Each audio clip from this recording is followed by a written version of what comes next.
Bonjour, bonjour. Alors, le temps pour moi de finir de me préparer et j'arrive.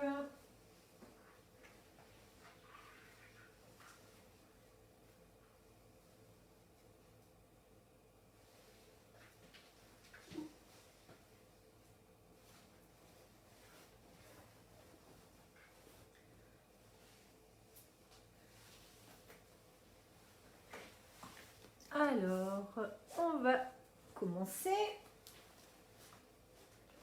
Hop.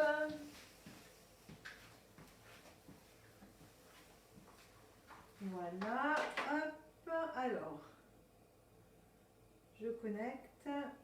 Coucou Janine, j'espère que tout le monde va bien. Hop, je mets juste le téléphone pour voir vos commentaires. Hop. Voilà, pour pas trop. Hop. Ça comme ça devrait aller. Parfait. Alors. Hop. Non, alors c'est pas ça. Ça va tenir? Non, ça va pas tenir aujourd'hui. C'est pas grave. Hop.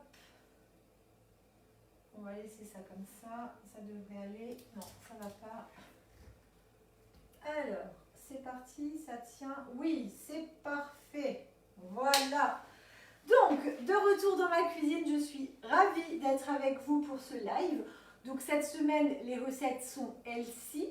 Donc, je m'inspire d'un site que j'ai découvert, dont je vous ai déjà un petit peu partagé les liens.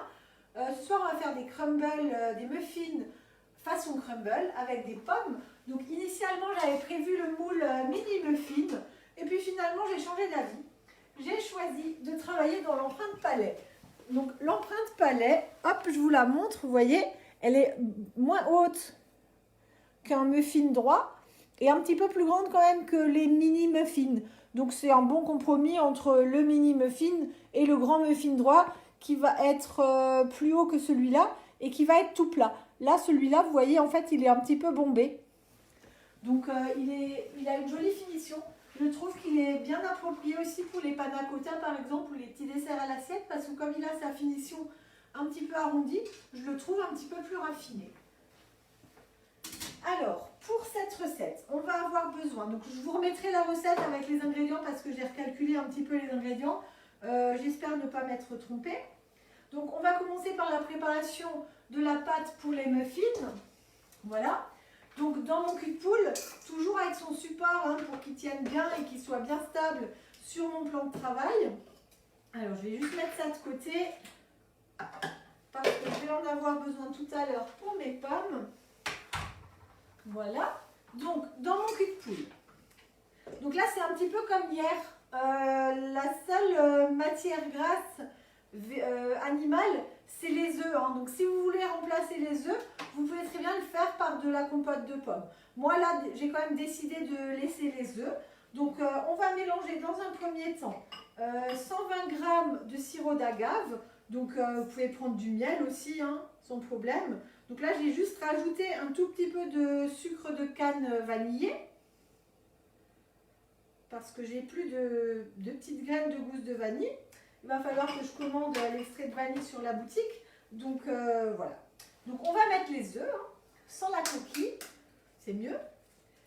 Donc on va faire blanchir, comme on fait les œufs avec le sucre dans une recette traditionnelle. Vous faites la même chose.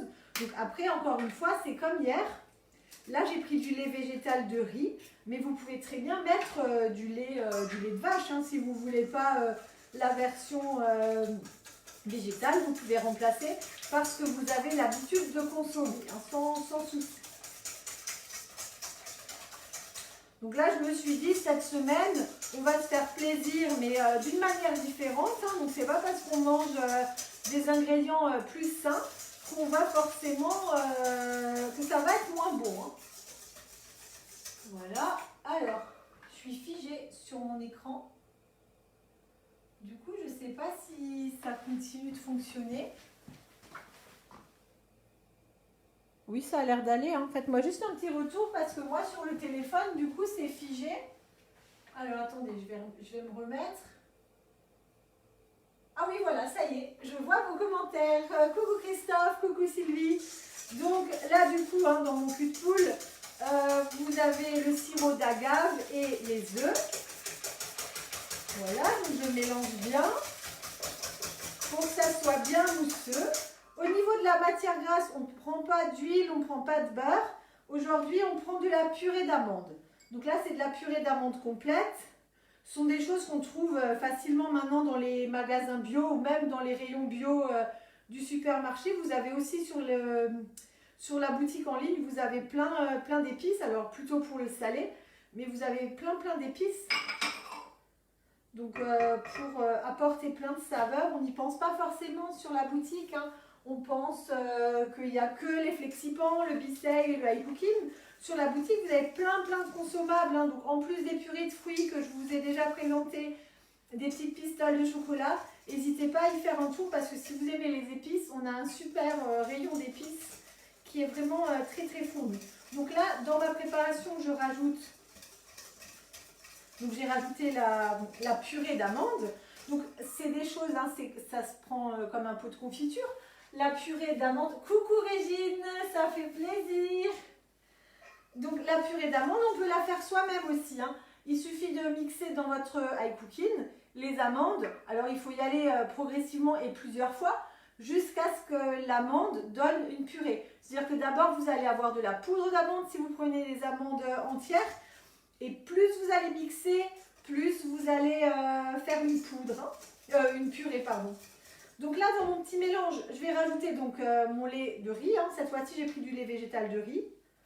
On peut prendre du lait d'amande, on peut prendre du lait traditionnel, hein. Ça, je vous ai déjà dit que vous pouvez faire la version traditionnelle sans souci.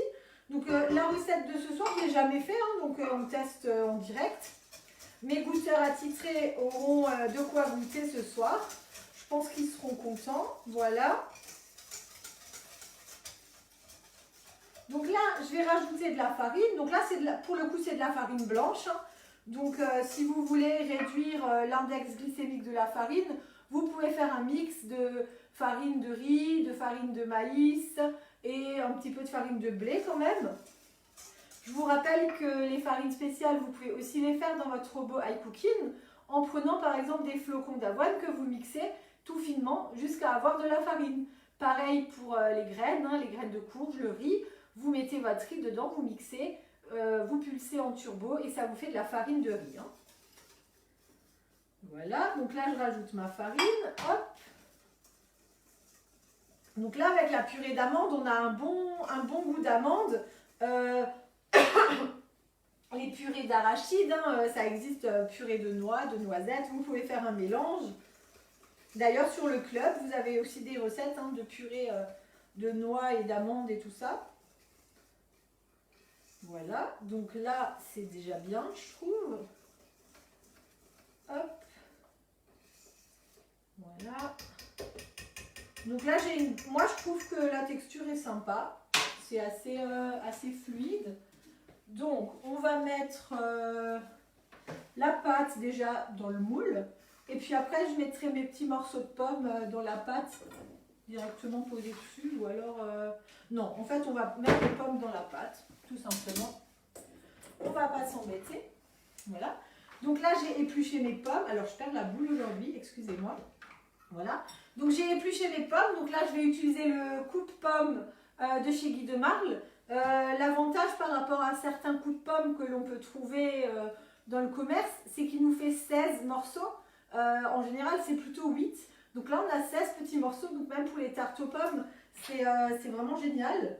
Pour les potatoes aussi, hein, vous pouvez faire avec les pommes de terre du coup. Hop. Voilà. Hop. Donc là, on enlève bien le trognon. Les pommes, je vais les mettre dans le tornado, hein, pour voilà, pas les couper au couteau. Je vais juste les passer un tout petit peu au tornado pour les émincer un petit peu. Voilà, hop. Donc, pour la pomme, pour les coups de pomme, vous prenez la pomme à l'envers, ça veut dire la fleur vers vous, hein, donc le côté tige vers le socle du coup de pomme. Et ensuite, vous mettez flèche contre flèche, ici sur le coup de pomme et ici sur le support. Et en prenant la pomme à l'envers, donc la fleur vers vous, vous avez beaucoup plus de chances d'avoir le trognon en entier qui vient s'enlever. Hein. Voilà, hop. Donc, je vais le mettre là parce que sinon ça va être la cata. Voilà, hop. Donc les petites pommes dans le tornado. Le tornado, c'est le mini hachoir, hein, du coup. C'est juste pour avoir des petits morceaux, pas être obligé de prendre un couteau. Voilà, hop. On ne veut pas forcément de la purée de pommes. Hein, voilà, c'est juste vraiment, je vais donner 2-3 coups. Hop. Voilà, je pense que je l'ai un peu trop rempli, mais on verra, ça devrait aller quand même.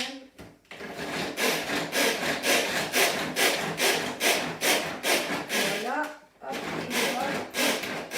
voilà. Donc là, j'ai émincé mes pommes hein, grossièrement. Ensuite, je vais rajouter ça dans ma pâte. Voilà, hop. Alors, on prend la spatule. Voilà. Donc moi ce matin j'ai goûté mes petits pains que j'ai fait aussi hier. Elles-ci, hein, les petits pains au lait, bah, ils sont très bons.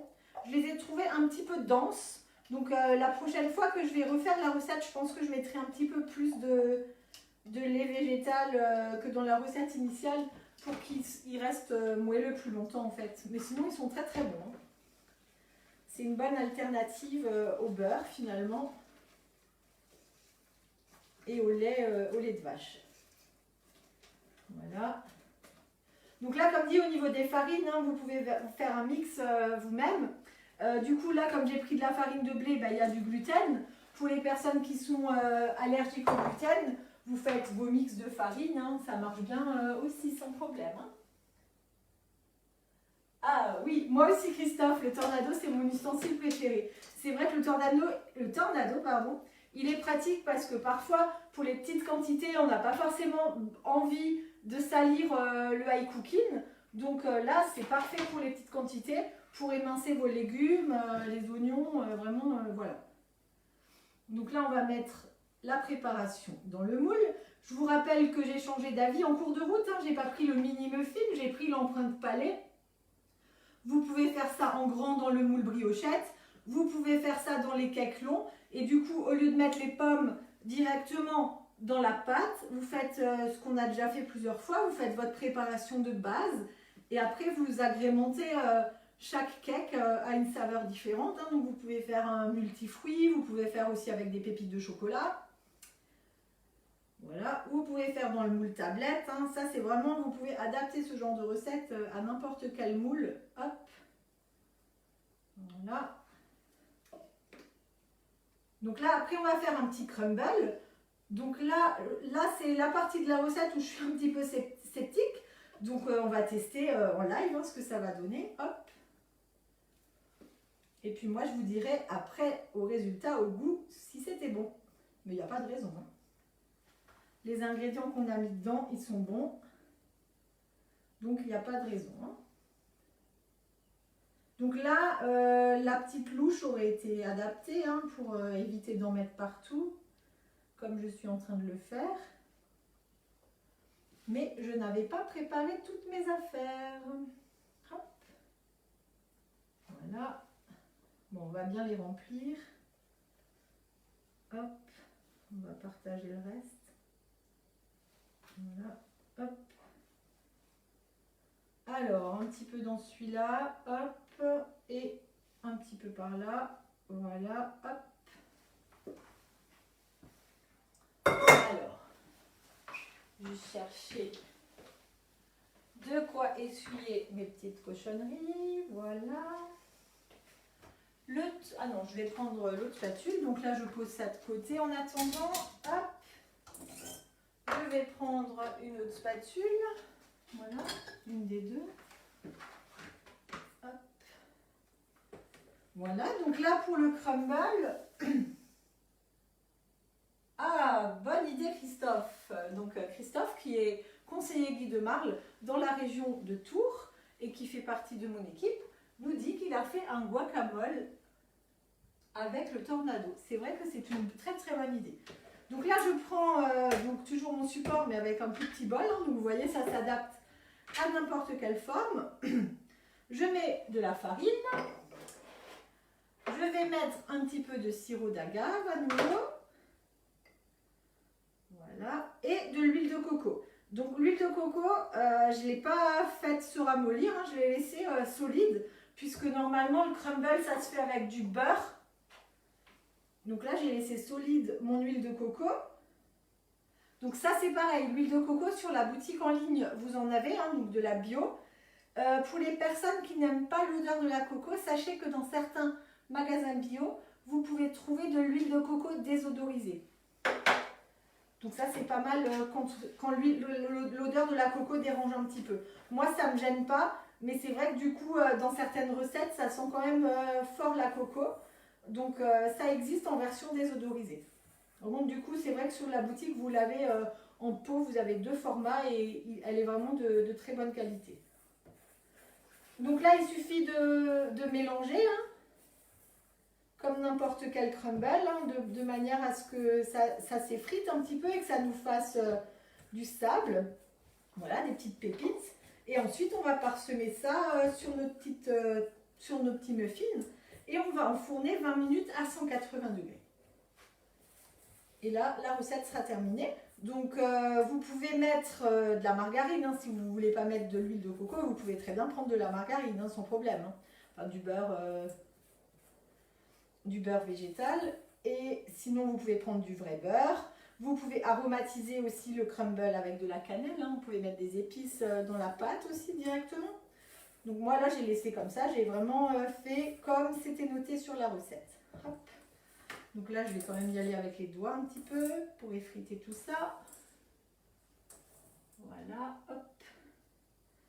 Pour quand même faire des petits morceaux et pour bien casser l'huile de coco, hein, puisque c'est quand même comme un peu une pâte. Voilà, hop.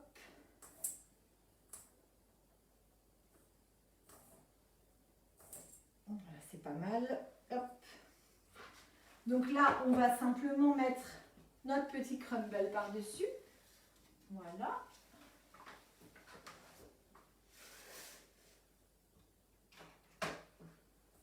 Et en plus, comme ça, du coup, cette semaine, ça vous donne des idées de goûter. Pas forcément que pour les enfants, hein, ça vous donne des idées de goûter pour les grands aussi. Hop. Voilà. On répartit le crumble. Donc là, je pense que du crumble, du coup, il y en a un petit peu trop.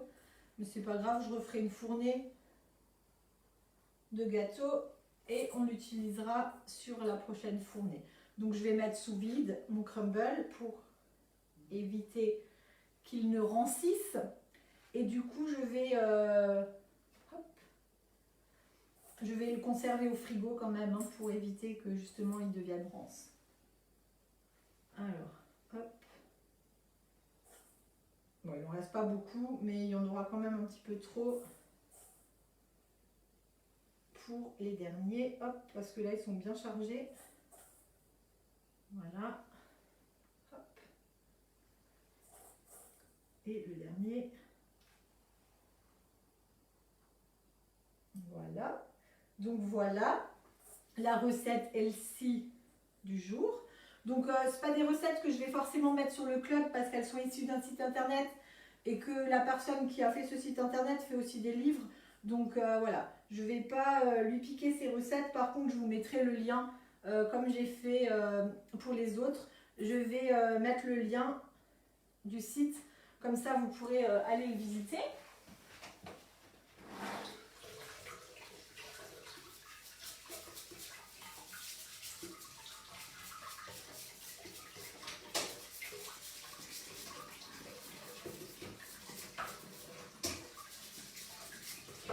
Bon, par contre, si vous aimez bien les recettes healthy, sur le club, hein, vous pouvez aller, quand vous avez cliqué sur toutes les recettes, ensuite vous allez filtrer par thématique. Vous allez pouvoir faire light, sans œufs. Si vous écrivez healthy dans l'onglet de recherche directement, vous allez avoir toutes les recettes qui ont le mot healthy dans leur dénomination. Et vous pouvez, comme dit, faire par thématique, par catégorie, light, sans œufs, sans gluten, végétarien, voilà. Donc sur le club, vu qu'on a un partenariat avec Sybille Montignac, pareil, si vous écrivez Sybille Montignac sur le club, vous allez trouver toutes les recettes qu'elle nous a mis en ligne, qu'elle a développées pour Guy de Marle. Et du coup, bah là, ça va encore vous donner plus d'idées par rapport à cette thématique healthy. Voilà, donc mes petits muffins façon crumble sont prêts. Je vais préchauffer mon four à 180, je vais enfourner une vingtaine de minutes et je vous mettrai ensuite bien sûr la photo de la recette et le lien vers le site internet où je l'ai trouvé parce que voilà, je vous parle souvent du club, hein, mais c'est comme vous, je navigue beaucoup sur les réseaux et sur internet, donc j'ai trouvé ce site très très intéressant. Je vous souhaite une belle soirée, je vous dis à très très vite pour un nouveau live et bien sûr sur la page pour plein d'infos. À bientôt, salut salut!